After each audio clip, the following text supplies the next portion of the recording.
అంటే ఈయనకు పెద్ద పదవి ఇస్తాడంట. నీకున్న ప్రతిపక్ష హోదా ఊడగొట్టకపోతే నా పేరు మార్చుకుంటా బిడ్డ కేసీఆర్.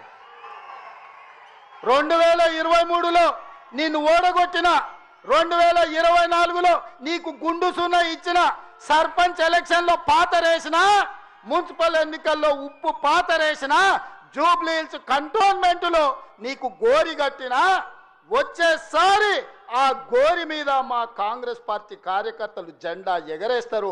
ఇదే నా సవాల్, ఇదే నా సవాల్, ఇదే నా సవాల్. కాంగ్రెస్ పార్టీ కార్యకర్తల తరఫున చూసుకుందాం. కేసీఆర్ నువ్వు నేను వచ్చే ఎన్నికల్లో నువ్వా నేనా, ప్రజా పాలన పాపాల భైరవుడా, మా కాంగ్రెస్ పార్టీ కార్యకర్తల లక్షలాది మంది 10 ఏళ్ళు కేసులు కట్టుకొని జైలుకు పోయి ప్రాణాలు వదిలి ఊపిరి బిగబట్టి జెండా మోసి అధికారంలోకి వస్తే పాపాల భైరవుడు రావాలి, ప్రజా పాలన పోవాలి అని మాట్లాడడానికి నీకు సిగ్గెట్లొచ్చిందని నేను అడుగుతున్నా మనిషిని.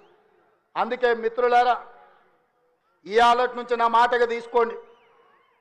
ఎన్నికలు ఎన్నడొచ్చినా ఎప్పుడొచ్చినా ఒక్క మాట రాసి పెట్టుకోండి. చరిత్రలో కేసీఆర్ గారు జగిత్యాలలో నిన్ను పాతరేసి 100 మీటర్ల లోతు గోతి తీసి పాతి పెట్టే కార్యక్రమం మా కాంగ్రెస్ పార్టీ జగిత్యాల కార్యకర్తలు తీసుకుంటారు.